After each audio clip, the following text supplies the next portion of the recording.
두 번째 연자이신 이지산 교수님을 소개하겠습니다. 보시는 바와 같이 굉장히 많은 활동을 하고 계신데요.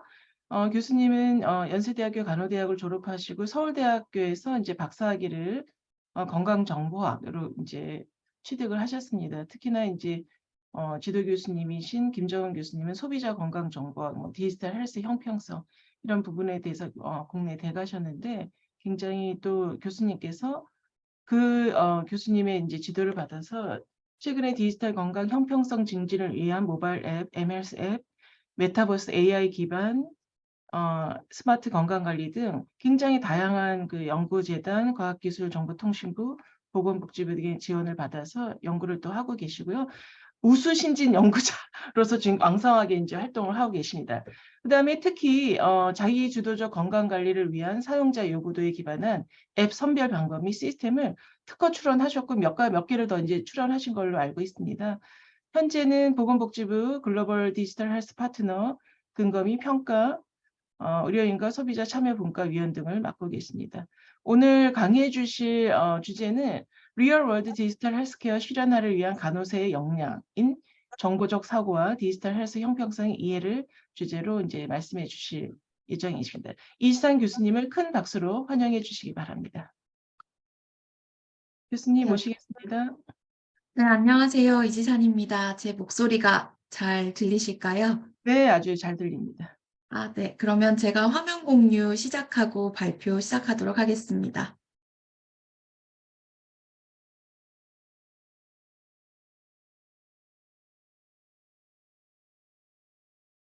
네, 전체 화면 한번 해봤습니다. 잘 보이실지 모르겠습니다. 잘 보입니다. 네, 감사합니다. 오늘 제가 말씀드릴 주제는 이제 리얼월드 디지털 헬스케어 실현화를 위한 간호사의 역량입니다. 그래서 디지털 헬스케어가 굉장히 많이 이야기되고 있는데 실제 우리의 리얼월드에서 어떤 디지털 헬스케어가 실현되고 있고 그리고 이것을 위해서 간호사가 가져야 할 역량이 무엇인지 이것을 두 가지로 정리해서 말씀드리도록 하겠습니다. 그래서 오늘의 순서는 저의 소개를 간략히 이미 너무 훌륭하게 해주셨지만 간략히 드리고 그다음에 리얼월드 속의 디지털 헬스케어가 어떤 모습으로 있는지 말씀드린 다음 간호사의 역량인 정보적 사고와 디지털 헬스 형평성의 이해가 필요하다라는 것을 말씀드리도록 하겠습니다. 네.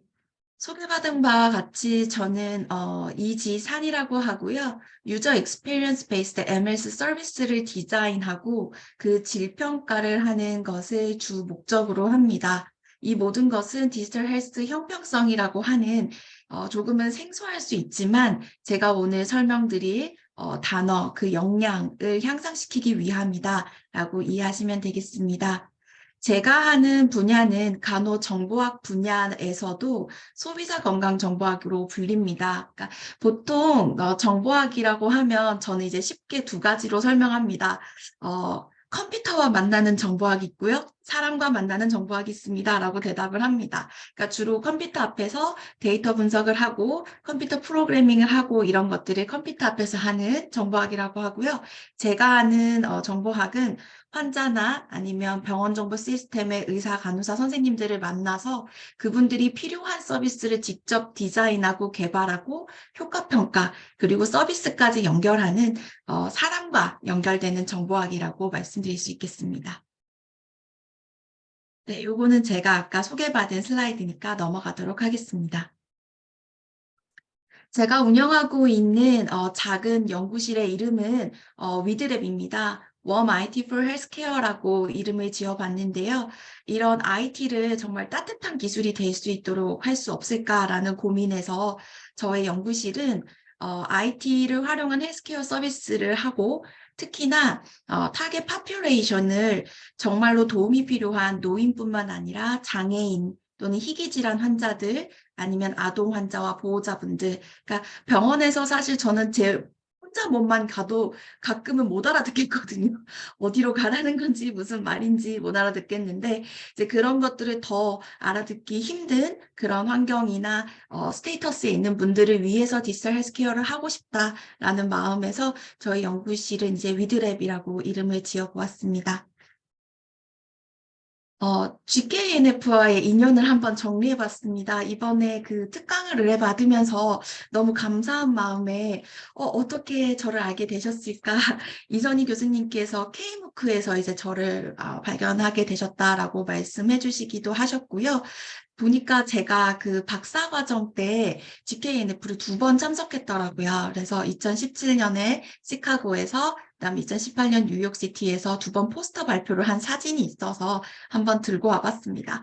그때 정말 미국에서 해서 그런지 부채춤도 춰주셨고 굉장히 재미있는 게 많았는데 오늘 참석하신 분들 중에서도 교수님들도 계시겠지만 대학원 선생님들 그리고 학부생 선생님들도 기회가 되신다면 GKNF에 한번 참석하시면 좋을 것 같습니다. 왜냐하면 저도 이때 아는 사람이 있어서 간 건 아니었습니다. 정말 혼자 갔는데 그때 인사 나눈 교수님들, 그러니까 한국 계신 교수님들 포함 미국 계신 교수님들과 인연이 되어서 실제로 SCI 논문도 2개나 이렇게 정말로 발표를 했었고 그리고 멘토링도 받으면서 정말 도움을 많이 받았습니다. 그래서 GKNF가 이런 힘을 가진 단체라는 거를 저는 그때부터 이제 많이 느껴서 만약에 선생님들께서도 기회가 되신다면 꼭 해외 학회도 한번 참석해 보시라고 추천드리고 싶습니다. 네, 이제 본론으로 들어가서 리얼월드 속의 디지털 헬스케어가 어떤 것들이 있는지 한번 알아보도록 하겠습니다. 저희가 보통 디지털 헬스케어라고 하면 이렇게 화면에 보는 것과 같이 웨어러블 디바이스 같은 것들뿐만 아니라 VR, XR, 그리고 뭐 3D 프린트, 요즘엔 챗 GTP와 같은 것들을 이제 생각을 떠올리는 것 같은데요. 하지만 현실적으로 이제 임상에 계신 선생님들이 공감하시겠지만 이런 것들을 환자 케어에 현재는 좀 사용하기는 힘든 상황입니다. 지역사회에서도 그렇고요. 이제 시범 사업이나 이런 것들은 되지만 실제로 그분들의 일상적인 건강관리를 위해서는 이런 것들은 조금 힘든 상황인데요. 그래서 저희가 지금 체감할 수 있는 리얼월드에서의 디지털 헬스케어는 무엇일까라고 생각해 봤는데 한 요 정도가 될 것 같습니다. 어플리케이션이나 이제 웨어러블 디바이스를 활용한 이런 디지털 헬스케어인데요. 몇 가지 그냥 굿 샘플을 몇 가지 들고 와봤습니다. 첫 번째는 아무래도 간호사 선생님들 중에서 이제 여성분들이 많으니까 월경앱 굿 샘플을 들고 와봤는데요. 제가 월경앱을 박사학위 논문을 하면서 기존의 앱스토어와 플레이스토어에 있는 260개 앱을 다 분석을 해본 적이 있습니다. 그래서 그때 분석 시에 가장 상위 앱으로 결정됐던 클루라는 앱입니다. 이 클루라는 앱은 굉장히 심플한 디자인을 가지고 있기도 하지만 실제로 유럽에서 석사학위를 하신 선생님이 개발을 하셔서 모든 메뉴에 레퍼런스가 달려 있습니다. 그래서 논문에 레퍼런스가 달려있는 굉장히 신뢰로운 앱이기 때문에 저희 대학원 선생님들이 앱을 개발하실 때 조금의 롤모델이 될 수 있지 않을까라는 생각으로 제가 추천을 해드리고 뿐만 아니라 조금 흥미로운 거는 제가 박사학위 논문 쓸 2017년, 18년 때만 해도 이 앱이 앱스토어에서 10몇 위 정도밖에 되어 있지 않았었거든요. 그런데 이게 이렇게 에비던스 베이스로 그리고 굉장히 잘 만들어 두다 보니까 최근에는 5위권 안으로 올라온 것을 볼 수가 있었습니다. 그래서 물론 요즘에 뭐 핑크 다이어리나 이렇게 조금 대기업에서 만든 것들도 있지만 이렇게 잘 에비던스 베이스 어플리케이션을 만들어 두면 언젠가는 서서히 인정을 받는구나라는 거를 조금 느낄 수 있었던 그런 앱이었습니다. 두 번째는 마이 스위밍 프로라고요. 저희가 이제 운동량을 측정하고 싶어도 사실 수영복 안에 스마트폰을 넣고 수영을 할 수는 없지 않습니까? 아무리 방수가 된다고 해도. 하지만 이제 마이 스위밍 프로는 애플워치와 연동이 되면서 이제 정말 몇 바퀴를 돌았는지 몇 분을 했는지 수영까지도 체킹할 수 있는 앱이기 때문에 제가 한번 들고 와봤고요. 마지막으로 소개해드릴 어플리케이션은 저희가 이제 코비드-19 팬데믹 때 조금 많이 느꼈던 것 같습니다. 비대면 진료 지금 한시적으로 법제화되어 있는데요. 그래서 한시적으로나마 저희가 비대면 진료를 조금 느낄 수 있었던 디지털 헬스케어 사례가 아닌가라는 생각이 듭니다. 그렇다면 이제 디지털 헬스케어라는 단어가 핫한 건 알겠는데 이게 도대체 왜 필요하냐? 사실은 이거는 저를 설득하기 위함이기도 하고요. 제가 이제 간호정보학 수업을 항상 이제 간호학과 학생한테 하다 보니까 학과 학생들이 교수님 이거 저희 지금 기본간호, 성인간호, 모성간호 미치겠는데 지금 정보 이거 뭐예요? 우리 이거 왜 해야 돼요? 이런 질문이 있어서 첫 시간에 항상 이 학생들한테 이게 왜 필요한지에 대한 나름의 설득과 논리를 말해주고 항상 들어갔어야 됐던 것 같습니다. 그래서 그걸 위해서 제가 이제 만들어 본 슬라이드 중에 하나인데요. 이제 4차 산업혁명이 되면서 이제 많은 기술들이 정말로 실현화가 많이 됐었고, 뿐만 아니라 저희가 극복하지 못한 새로운 헬스 프로그램들이 나왔습니다. 코비드 19을 포함해서 이제 암이라든지 치매 같은 것들. 그러니까 암은 워낙에 점점 이제 발전하고 있지만 이런 말들이 있잖아요. 암을 극복하고 나면 나중에 치매가 온다. 이런 말이 있듯이 아직도 계속 정복해야 되는 디지즈들이 생기거든요. 그런데 그거를 간호학만으로 아니면 의학만으로 이런 것들은 조금 불가하기 때문에 이런 것들을 융합하여서 방법을 찾을 수 없을까? 거기에서 저희가 해답을 찾고자 하는 게 바로 디지털 헬스 케어고 그리고 IT와 간호가 접목해야 하는 이유인 것 같습니다. 또한 일상에서는 이제 환자분들이 스스로 본인의 건강관리를 하게 도와줄 수 있고 시간적인, 공간적인 제한을 이렇게 상쇄시킬 수 있는 방법으로 디지털 헬스케어가 대두되고 있습니다. 최근에는 이런 것들이 이제 사업, 기업뿐만 아니라 정부에서도 이런 디지털 헬스케어 서비스를 제공하고 있는데 가장 대표적인 것이 마이 의료 데이터인 것 같습니다. 의료 데이터 중에서도 마이 헬스웨이나 이런 것들은 조금 관심을 가지시면 기사를 쳐보시면 조금 바로바로 나올 것 같은데요. 그래서 항상 저희가 불편했던 게 이런 거잖아요. 이 병원에서 저 병원 갈 때 의무 기록 떼가고 CD 떼가고 뭐 이런 것들 항상 불편했었는데 이런 것들을 조금 어떻게 해결할 수 있을까라는 그런 의문에서 시작된 게 의료 마이 데이터 사업인 것 같습니다. 하지만 물론 아직까지는 의무 기록을 떼가셔야 합니다. 몇몇 이제 커넥션 되어 있는 병원 외에는 그렇지만 우리가 바로 체감할 수 있는 그래도 이게 되네? 라고 할 수 있는 게 바로 나의 건강 기록 앱인 것 같습니다. 선생님들께서 현재 지금 가지고 있는 어플리케이션의 마켓플레이 스토어에 들어가셔서 나의 건강 기록이라는 앱을 치시면 바로 다운로드 받으실 수 있는데요. 이게 앞서 말씀드렸던 이 마이데이터의 사업의 일환입니다. 그래서 요거를 받으시고 인증서 로그인을 하면 본인이 지금까지 먹었던 투약뿐만 아니라 진료 이력, 건강검진, 그리고 예방접종 이력을 한눈에 볼 수가 있습니다. 그래서 이것은 이제 개인정보 때문에 제 것입니다. 저의 데이터를 이렇게 다 샘플로 한번 캡처해서 들고 와봤는데요. 실제로 제가 이제 받았던 투약 진단서 정보뿐만 아니라 진료 이력, 그리고 백신 내역 같은 것들이 한눈에 보여지고 또 무엇보다 좋은 거는 이런 것들을 PDF 폼으로 다운로드해서 제가 자체로 보관할 수도 있고 이메일이나 최근에는 제이슨 파일이라고 해서 다른 앱에나 이렇게 개발자들한테 던져줄 수 있는 형태도 이제 만들어졌더라고요. 그래서 이런 나만의 기록을 내가 보관하고 내가 나의 권한으로 다른 사람에게 공유할 수 있는 기능들이 생겨나고 있다라는 것을 보여드릴 수 있는 사례입니다. 뿐만 아니라 이제 소개받은 바와 같이 제가 지금 현재 진행하고 있는 국제과제라든지 펀드, 우수신진을 포함해서 간략하게 말씀드리고자 이제 슬라이드를 간단하게 들고 왔습니다. 현재 제가 하고 있는 과제 중 하나는 제가 조금 그러니까 건강관리를 힘들어하는 군에게 관심이 있다고 했었는데요.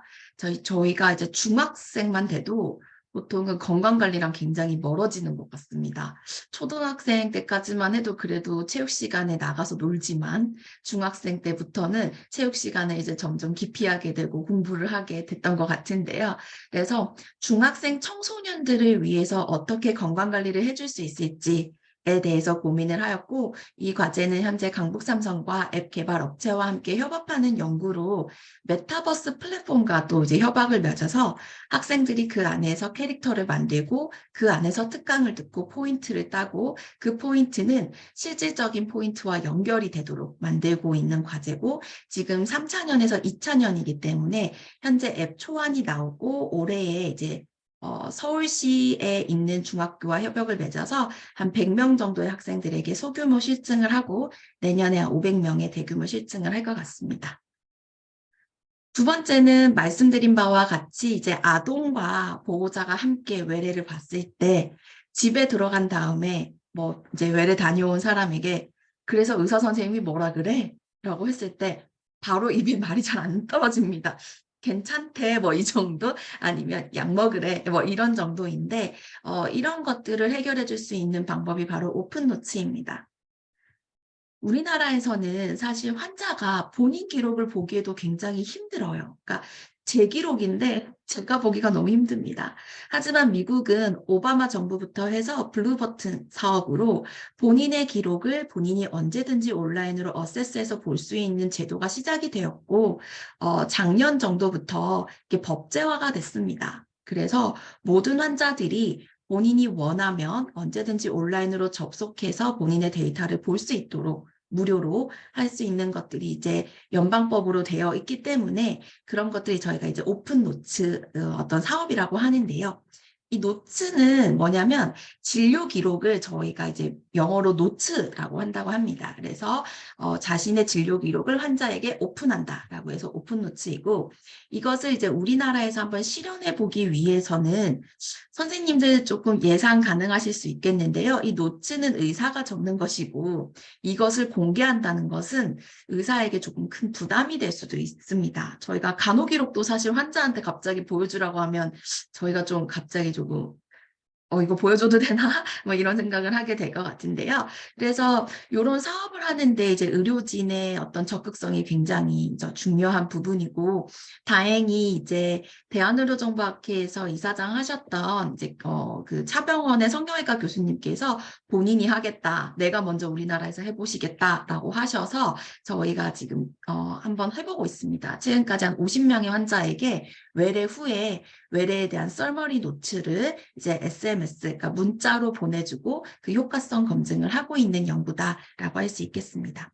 그래서 추후에는 사실은 이거는 걸을 수 없는 흐름이라고 생각을 해요. 데이터가 마이 데이터고 환자 데이터인데 환자가 보기 힘들다는 거는 사실 어떻게 보면 굉장히 논리적으로 맞지 않을 수 있는 그런 거기 때문에 이 오픈노츠의 흐름은 언제든지 지금 올 거라고 생각을 하고요. 오히려 그거에 대한 대비라든지 그거에 대한 환자와 의료진을 어떻게 설득할 것인지, 그리고 법제화하여서 어떻게 개인정보 부분을 좀 보호할 것인지, 이런 측면에 대한 고민을 좀 같이 하면 좋을 것 같습니다. 네, 세 번째 이 부분이 제가 지금 우수신진으로 하고 있는 연구고요. 총 5년 과제, 현재 3년차 연구입니다. 그래서 말씀하셨다시피 연구재단 과제에서 앱을 만드는 과제 중 하나입니다. 그래서 앱을 만드는데 다행히 운 좋게도 제가 이렇게 펀드를 받을 수 있었던 거는 IBD라는 염증성 장질환, 희귀질환 환자들을 위해서 어플리케이션을 만들 뿐만 아니라 그들의 유전체 분석 데이터 결과를 앱 안에 넣어서 환자분들이 가장 접근하기 힘들고 어려워하는 그런 정보를 어떻게 쉽게 제공할 수 있을지에 대한 고민을 한번 제가 모든 걸 해결할 수 없겠지만 어느 정도 제안해 보겠다라는 아이디어로 이렇게 지금 진행하고 있습니다. 그래서 실제로 지금 여러 병원과 협업하면서 환자분들을 만나서 함께 어플리케이션 디자인까지 했고요. 올해 개발하고 테라젠 업체와 협업하여서 유전체 분석을 진행해서 이제 그 결과를 환자분들이 이해하기 쉬운 형태로 가시화해서 제공하고 그 효과를 검증할 예정입니다. 네 번째는 말씀드린 장애인분들의 데이터를 표준화하는 연구이고요. 우리나라에서 복지부뿐만 아니라 과기부, 문체부, 여러 정부 부처에서 장애인분들을 위한 과제를 하는데 거기에서 수집되는 데이터들이 다 형태가 중구난방이라 하나의 바구니에 담기지 못하는 그 문제점을 해결하고자 이제 시행되고 있는 국립재활원 과제입니다. 네, 이것도 이제 3년차라서 이제 온톨로지가 거의 이제 완성이 됐고요. 지금 스노메드시티라고 하는 표준 데이터랑 매칭하고 있는 작업을 하고 있습니다. 마지막은 제가 소개받은 마순이라는 Method of App Selection Based on User Needs라는 것을 우리나라와 미국에서는 제가 검증을 했는데 아직 유럽에서 검증하지 못해서 한 스위스 과제에서 스위스 제네바 국립병원 의료정보팀이랑 협업해서 스위스에서 한번 실현화해보고자 하는 이거는 이번 달 종료되는 과제입니다. 그래서 기획 연구이고 실제로 기획만 했기 때문에 이거를 정말 실현화하면 어떨지에 대해서 지금은 프로포잘을 제출해 놓은 상황이고 이거 크로스핑거라고 하나요? 이렇게 하고 기다리고 있습니다. 좀 좋은 결과가 있기를 네, 기다리고 있는 상황입니다. 자, 그러면 이런 실질적인 디지털 헬스 케어가 실현화되고 그리고 이런 연구적인 분야뿐만 아니라 선생님들이 계실 수도 있는 아니면 가실 수도 있는 임상 현장에서도 저희 간호정보학이 조금은 더 자리를 잡아야 할 텐데요. 그걸 위해서 간호사뿐만 아니라 간호학생이 가져야 하는 역량이 무엇일까라는 생각을 해보았고 저는 두 가지를 꼽을 수 있다고 생각합니다. 첫 번째는 이제 정보학적 사고, 어떻게 정보학적으로 생각을 할 것이냐이고 두 번째 말씀드린 디지털 헬스 형평성에 대한 이해입니다. 하여서 첫 번째 정보학적 사고에 대해서 한번 알아보도록 하겠습니다. 정보학적 사고를 이해하기 위해서는 우선 정보가 무엇인지를 조금 알아야 할 것 같습니다. 정보의 바다, 정보 뭐 이런 얘기 많이 하는데요. 가장 기본적으로 많이 이야기하는 것은 바로 DIKW 피라미드입니다. 이제 선생님께서 아니면 학생분들께서 DIKW 피라미드만 알아도 너 정보학 수업 한번 들은 적 있어? 이렇게 얘기할 수 있는 아주 기본적인 피라미드라고 할 수 있겠고요. 이것은 데이터, 정보, 지식, 지혜가 어떻게 구성되고 이것이 무엇인지에 대한 정의를 굉장히 쉽게 설명한 피라미드라고 할 수 있겠습니다. 저희가 빅데이터, 뭐 데이터가 많이 모여야 뭐 이런 얘기를 하는데 데이터라는 것은 여기에 제가 이 포인터를 쓸 수 있을 것 같은데요. 주석 달기, 네. 마우스 포인터, 네. 여기 데이터 쪽을 보시면 그 자체만으로는 별 의미를 갖지 못하는 객체이고 가공되기 전의 형태입니다. 제가 요거를 한번 읽어드리고 예시를 말씀드리면 바로 이해가 되실 건데요. 그다음에 정보는 가공이랑 구조가 부여된 데이터입니다. 그러니까 데이터가 무언가 이제 옷을 입은 겁니다. 그 다음에 지식은 정보 간의 유형과 관계가 형성돼서 체계화된 것이고 지혜는 인간이 경험하는 문제를 다루거나 설명하기 위해서 지식을 유연하게 활용한 것입니다. 조금은 혼동스러울 수 있는데요. 제가 한번 예시를 들어보겠습니다.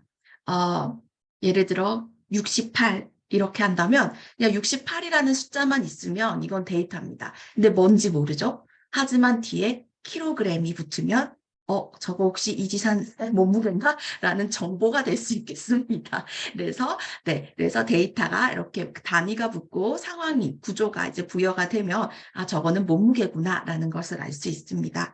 지식이라는 것은 그러면 그 몸무게와 키를 가지고 저희가 BMI를 구하지 않습니까? 그래서 그 BMI라는 것들이 이제 뭐 몇 이상이면 예를 들어서 WHO 기준에는 25 이상이면 과체중이고 그 이상이면 이제 비만으로 되어 있는데 그런 것들이 이제 점점 지식이 될 수 있겠고 지혜는 인간의 경험이 이제 점점 축적돼서 활용되는 겁니다. 예를 들어서 WHO의 기준에 25가 비만이지만 아시아인의 기준은 23 이상이 과체중이다라는 것들은 경험과 지식과 연구에 의해서 그런 것들이 쌓여서 저희가 지혜가 될 수 있는 거거든요. 그래서 데이터가 이제 지혜로 가기까지는 정말 많은 가공과 구조가 부여되어야 되고 그리고 이런 것들이 연구와 많은 지혜가 쌓여야 한다라는 것을 알 수 있습니다. 저희가 오늘 관심 가질 거는 데이터와 정보 정도까지가 되겠습니다. 그래서 어떤 것들이 수집이 되고 이게 무엇인지 그리고 여기에 구조가 부여된 데이터 정도까지만 선생님들께서 이해를 하셔도 충분히 오늘의 수업을 특강을 이해하실 수 있을 것 같습니다. 데이터 중에서도 이제 우리가 관심을 가지는 것은 바로 의료 데이터인데요. 의료 데이터가 수집되는 경로는 EMR뿐만 아니라 팍스 의료기기, 모바일기기 굉장히 많습니다. 의료기기의 잠재력은 엄청나지만 말씀드린 바와 같이 정보 보안 문제나 프라이버시, 데이터 주권, 도대체 이 데이터는 환자 것이냐, 병원 것이냐, 뭐 이런 것들. 그 다음에 데이터를 정보로 가공하기 위해서 많은 인력이 필요하기 때문에 높은 비용이나든지 이런 것들도 여전히 지금 문제로 지금 존재하고 있는 상황입니다. 자, 이런 상황에 대한 이해를 기반으로 정보적 사고가 무엇인지 알아보도록 하겠습니다. 오늘 제가 말씀드리고자 하는 것의 조금 핵심이라고 할 수 있겠는데요. 정보적 사고는 상황과 문제를 데이터와 정보의 관점으로 보는 겁니다. 그냥 이거 왜 이렇게 불편해? 이거 너무 짜증난다. 그냥 그렇게 하고 넘기는 게 아니라 여기서 도대체 어떤 데이터와 어떤 정보가 수집되고 이걸 어떻게 가공하면 이 상황을 바꿀 수 있을까? 라는 생각을 하는 것이 바로 정보적 사고라고 할 수 있겠습니다. 보시면 제가 조금 쉬운 사례를 한번 들고 와봤는데요. 선생님들께서 예를 들어 어린이날이라든지 아니면 크리스마스 이브나 연말에 굉장히 기분 좋게 저녁과 맛있는 음식을 먹고 술도 한잔 하셨는지 모르겠지만 하고 나서 저녁에 택시를 잡으려고 했을 때 택시가 잡히지 않는 경우가 많습니다. 사실 저희가 5년 전, 10년 전만 해도 이런 경우는 정말 계속 큰 길로 나가본다든지 아니면 콜 택시를 계속 부르는 수밖에 없었습니다. 하지만 요즘은 어떤가요? 저희가 카카오 택시라는 아주 너무나 사랑스러운 어플리케이션이 있지 않습니까? 그러면 누군가는 이런 불편한 상황을 정보적 사고로 이해하고자 했다는 것이거든요. 그러면 한번 그 발명자가 누군지 모르겠습니다. 카카오 개발자인지 카카오 대표님이 어떤 생각을 했는지 한번 따라가 보도록 하겠습니다. 굉장히 불편한 상황에서 이 상황을 어떻게 해결할까 고민하다가 이거 내가 있는 위치로 택시가 탁 와가지고 우리 집에 쏙 데려다 주면 얼마나 좋을까라는 생각을 아마 했을 것 같은데요. 그래서 여기에서 필요한 정보가 이거구나. 내가 어디 있는지, 택시가 어디 있는지, 내 목적지가 어디 있는지 이런 정보를 조금 융합해서 소프트웨어를 만들 수 있지 않을까라는 생각을 했을 것 같아요. 그래서 이런 것들이 정보 요소를 먼저 찾고 이런 것들이 어떻게 필요한지에 대해서 화살표뿐만 아니라 그냥 한번 가시화해보는 겁니다. 택시를 한번 그려보고 내가 어디 있는지, 목적지가 어디 있는지 이런 것들을 연결해서 이걸 해결할 수 있을지 한번 그림을 그려보고 이런 정보가 누가 누구에게 먼저 가고 누가 누구에게 어떻게 가야 되는지에 대한 그림을 그려본 다음에 이런 것들을 개발자에게 전달할 수 있다면 이 정보적 사고는 정보 시스템과 서비스로 개발될 수 있는 겁니다. 자, 그렇다면 이런 모든 것들을 저희가 간호사가 모든 걸 할 수는 없습니다. 예를 들어서 병원에서 불편한 것이 있다고 하고 이런 정보가 필요하지 않을까라고 한다고 해도 저희가 그 시스템까지 모두 개발할 수도 있겠지만 대부분의 간호사 선생님들은 그러실 필요도 없으시고 네, 그렇게 할 필요가 없기 때문에 그러면 간호사는 이 중에서 어디까지가 가능하면 좋을까라는 고민을 해볼 수 있을 것 같습니다. 네. 저희가 보통 이제 병원 정보 시스템이나 어떤 서비스를 개발할 때 이런 얘기들을 제일 많이 합니다. 서비스가 이랬으면 좋겠고요. 저랬으면 좋겠고요. 앱 같은 걸 그린 다음에 아니면 EMR 화면을 그린 다음에 막 글씨를 쓰거나 아니면 저희가 필요한 거를 그냥 버발로 막 이야기합니다. 네. 그러면 저희 본인의 머릿속에서는 이 시스템이 어떤 정보가 있고 어떻게 돌아가는지 유저가 어떤 건지 알 수 있겠지만 대부분의 듣는 개발자라든지 타인들은 도대체 어떤 서비스인지 이해할 수 없습니다. 그렇기 때문에 제가 생각하는 간호사가 가져야 하는 역량은 다른 팀과의 소통과 협업을 위해서 본인이 생각하는 시스템을 명확하게 표현할 수 있는 능력이 필요합니다. 자, 그렇다면 저희가 그렇잖아요. 그 몽골인과 직접 얘기할 수 없지만, 그쵸? 저도 일본어도 모릅니다. 그러면 일본인과 직접 얘기할 수 없지만 저희는 영어라는 공통적인 언어로 소통을 합니다. 그런 것처럼 간호사, 의료진이 개발자, 시스템 서비스 개발자 이런 분들이랑 얘기할 때는 간호의 언어로 얘기하면 이해를 못 하실 거고, 그렇다고 저희는 공학적인 언어로 이야기할 수도 없고, 그러면 저희가 중간에 만날 수 있는 영어와 같은 조금은 쉽고 모두가 이해할 수 있는 형태의 어떤 부분이 필요한데, 그것이 바로 이 정도의 순서도 알고리즘이라고 할 수 있겠습니다. 그래서 저희가 이 정도만 그려내도 개발자분들은 물음표에서 느낌표로 바로 바뀌면서 아, 이런 시스템이 필요하다는 말씀이시죠? 라는 걸로 바뀝니다. 그러면 아마 들으시는 분들 중에서 선생님 이것도 너무 어려워 보이는데요 라는 생각을 할 수가 있겠는데요. 실제 제 수업에서 제가 이제 몇 년 동안 진행을 해보면요. 한 1시간짜리 수업을 한 3주에서 4주만 거쳐도 학부생들이, 2학년 학부생들이 이런 순서도를 그려냅니다. 실제로 요것들은 학생들이 그 모두가 컴퓨터를 잘하진 않지 않습니까? 누구는 PPT로 그리고 누구는 엑셀로 그리고 누구는 뭐 피그마라는 소프트웨어라 그리고 아니면 제가 종이와 연필로 그려도 된다고 얘기하거든요. 왜냐하면 소통하는데 저희가 꼭 그 툴이 멋있을 필요는 없어요. 이거는 정말 내가 생각하는 시스템을 명확하게 전달만 하면 되기 때문에 만약에 선생님들께서 이걸 시도해보고 싶으시다면 순서도라는 거를 검색을 해보시면 굉장히 많이 나오고요.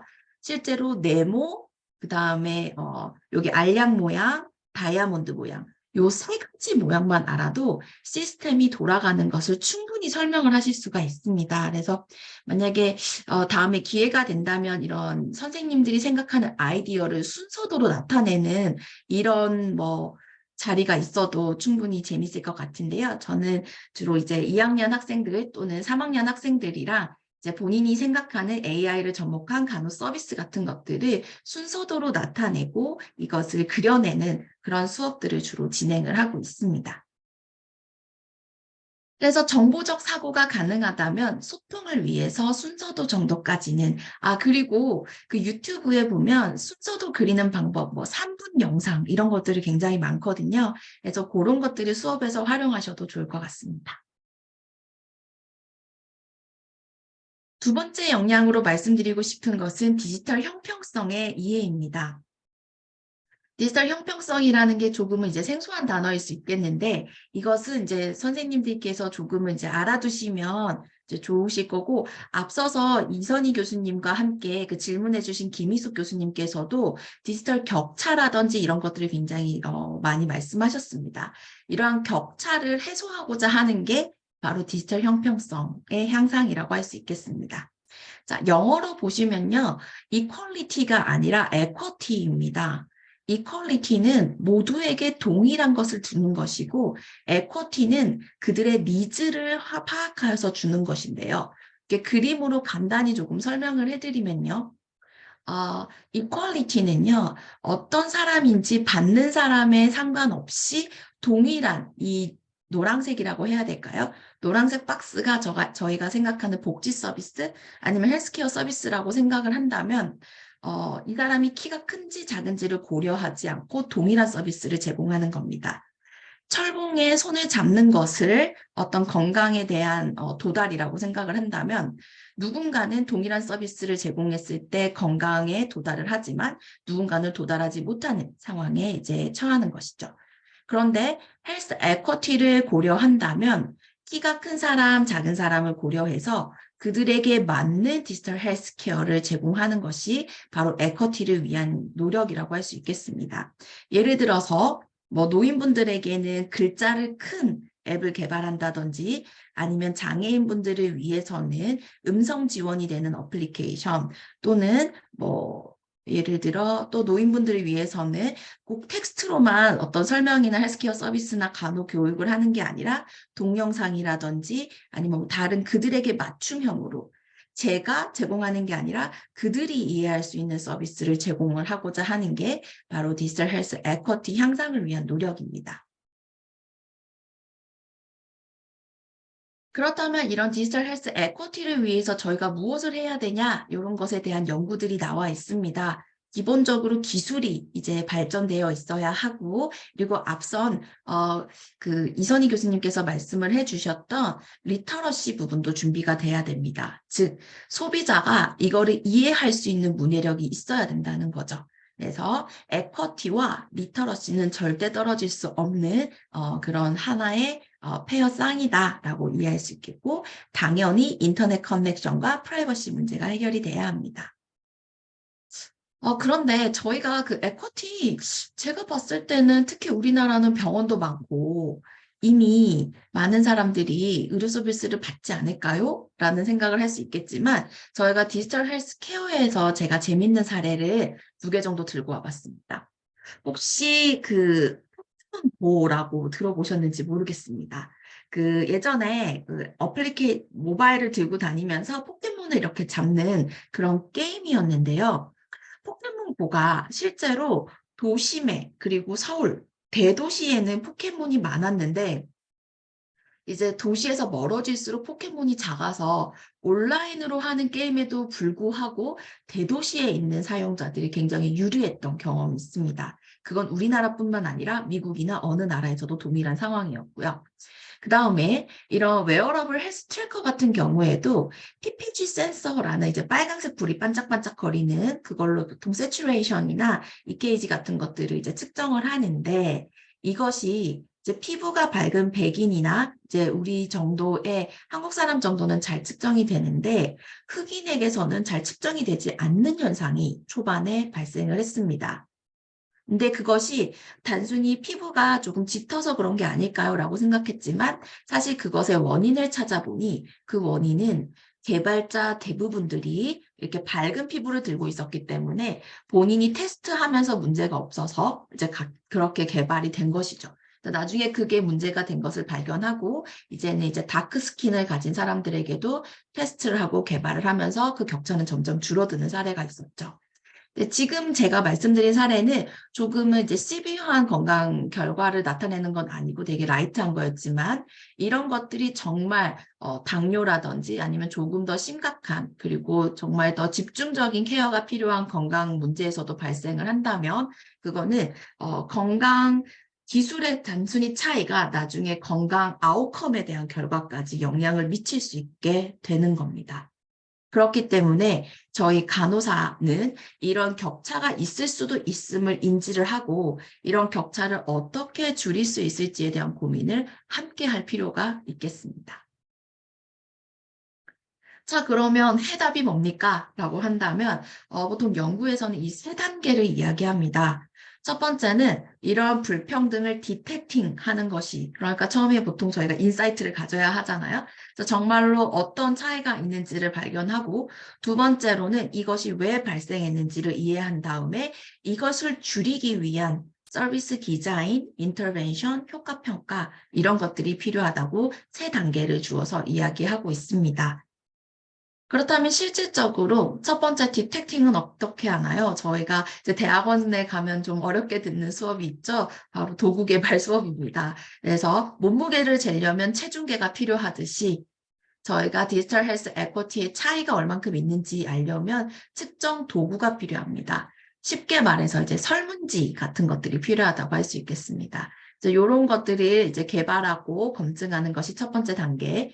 두 번째, 이런 것들이 왜 생겼는지 실제 유저들, 환자들, 의료진들을 만나서 조사하는 두 번째 단계. 세 번째가 이런 것들을 줄이기 위한 디지털 헬스케어 서비스를 간호사가 직접 주장하고 아이디어를 내고, 아까 말씀드린 순서도 정도의 것을 이제 개발자에게 전달해서 그러한 디지털 헬스케어 서비스가 실제 개발될 수 있도록 스픽 아웃 하는 것이 중요하겠습니다. 제가 연구 중인 사례를 간단히 들고 와봤습니다. 그래서 처음 디텍팅을 위해서는요, 저희가 MS 리터러시와 디지털 헬스 에쿼티 스케일을 개발을 했습니다. 그래서 현재 36가지 문항이 도출이 되었고, 곧 논문으로 이제 발표가 될 예정입니다. 그래서 요렇게 에쿼티에 영향을 주는 팩터들과 실제 리터러시를 측정할 수 있는 도구를 개발하는 것이 가장 첫 번째 단계다라고 할 수 있겠습니다. 두 번째는 실제로 어려움을 겪는, 제가 실제 들고 온 사진은 아마 공유용의 PPT에는 좀 빠져 있을 것 같은데요. 이런 사진이 있다 보니까 조금 공유용 PPT랑은 조금 다름을 양해 부탁드립니다. 그래서 장애인분들이라든지 이런 정말 IBD 환자들을 만나고 그런 유저들을 만나서 이 사람들이 어려워하는 게 어떤 것이고 이분들이 원하는 기능과 정보가 어떤 것인지를 조사하는 단계가 이제 두 번째 단계라고 할 수 있겠고, 세 번째는 그분들과 함께, 그러니까 뭐든지 이제 소비자들과 함께 해야 하는 것 같아요. 그래서 그렇지 않으면 의료진이 원하는 앱을 개발하고 자 쓰세요라고 했을 때 정말 잘 써주면 너무 행복한 상황이지만 그렇지 않은 상황도 굉장히 많기 때문에 저는 이제 참여형 디자인을 좀 많이 하는 편입니다. 그래서 그분들과 함께 유저 니즈를 도출을 하면 나중에 그것을 정리한 다음에 디자이너와 그런 페이션트들과 함께 만나서 앱을 디자인하고 개발하고 그분들을 위해서 배포하고 효과를 평가하는 그런 단계가 필요하겠습니다. 자, 그러면 오늘 말씀드린 부분을 한번 정리를 해보겠습니다. 제가 오늘 말씀드린 것은 이제 리얼월드에서 디지털 헬스케어가 어떤 형태이냐라는 것을 일상생활과 그리고 연구 분야에서 말씀드린 바 있고요.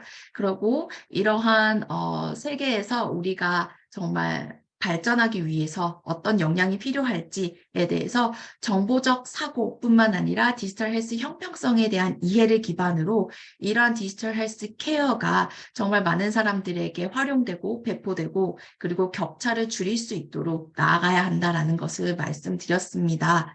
그래서 다시 한번 하나로 정리를 하자면 이런 DIKW나 정보 보안과 같은 실질적인 정보 시스템에 대한 지식을 이제 쌓는 것뿐만 아니라 타 직종과의 소통과 협업을 하기 위해서 정보 시스템에 대해서 설명할 수 있는 뭐 순서도라든지 이런 것들에 대한 역량도 조금은 필요하겠고요. 그리고 이런 것들이 어느 정도 파악이 됐다면 헬스케어 서비스의 실질적인 활용을 위해서는 사용자들과 함께 그들의 요구도를 조사하고 디자인하는 것들, 그리고 이런 것들이 정말로 격차를 줄이고 그분들에게 잘 흡수돼서 저희가 수능도라고 하죠. 그 수능도가 높기 위해서는 디지털 헬스 형평성 향상뿐만 아니라 문해력을 고려해서 이런 서비스를 개발해야 한다라고 말씀드릴 수 있겠습니다.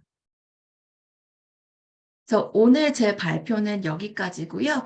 혹시 질문 있으시면 해주셔도 되고 만약에 바로 질문이 떠오르지 않으신다면 저에게 이메일 주시거나 저의 이제 웹사이트에 들어오셔서 제가 어떤 과제를 하는지도 살펴보시고 여기서 쪽지 주시면 바로 답변 드리도록 하겠습니다.